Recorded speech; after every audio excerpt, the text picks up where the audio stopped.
We use technology every single day of our lives. Technology is constantly being improved, but in the 19th century, especially the Gilded Age, was when technology was improved and invented left and right. I've studied these inventions for past projects in the past, and I use technologies that are based off of these inventions every single day of my life, and I can't imagine my life without them. Within the next 5 to 7 minutes, I will try to explain the history of the telegraph, telephone, and the light bulb, all of which we base our everyday technologies or necessities on.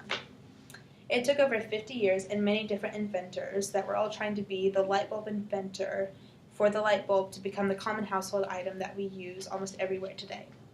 According to Craig Saper's academic journal about Thomas Edison that was published in 1999, Edison was not the first one to think of or try inventing the light bulb. Inventors such as Joseph Swan and Hiram Maxim had functioning light bulbs with the right materials before Thomas Edison came into the light. No pun intended.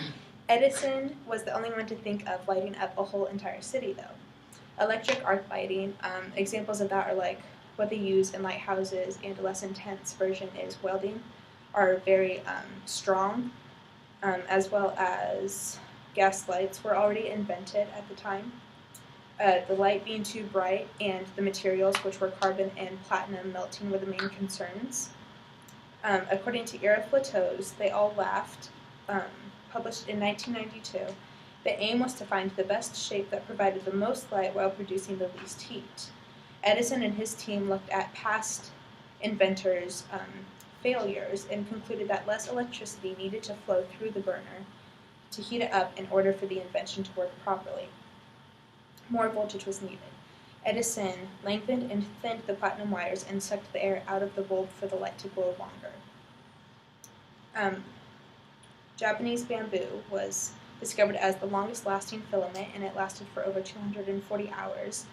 But carbon filaments were eventually reintroduced back into the invention process, and in 1883, the incandescent lamp was used in the store Macy's as the first time as it was used in a store.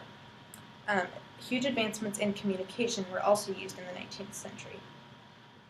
Quick long-distance communication began with the telegraph. According to Barbara D. Krasner's Dot, Dash, and Ring-a-Ling, published in 2012, Samuel Morse discovered that the secret of transmitting signals over distance was boosting electrical current with not just one large battery, but several small batteries. The telegraph was electric impulses that were sent over a wire that moved a magnet that could be very, very far away.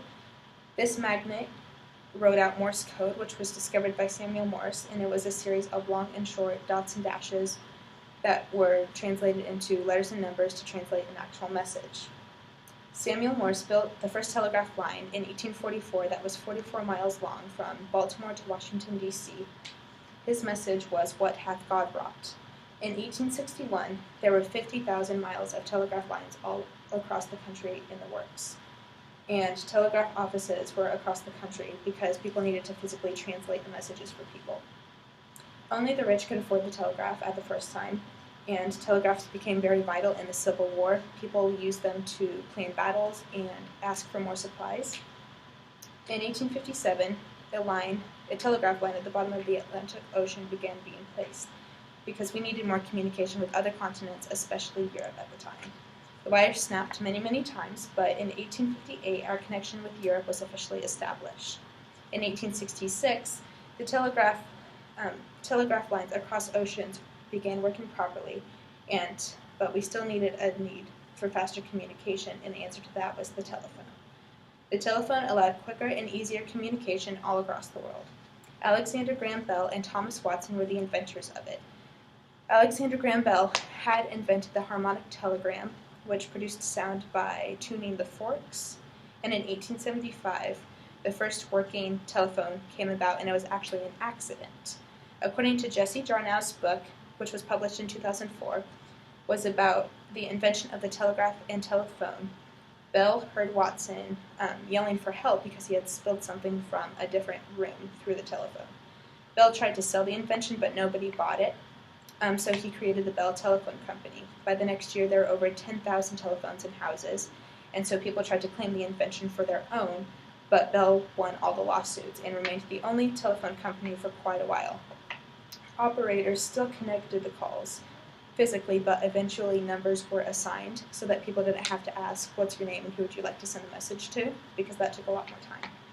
More companies opened and more telephones became available and cheaper and therefore a lot more common.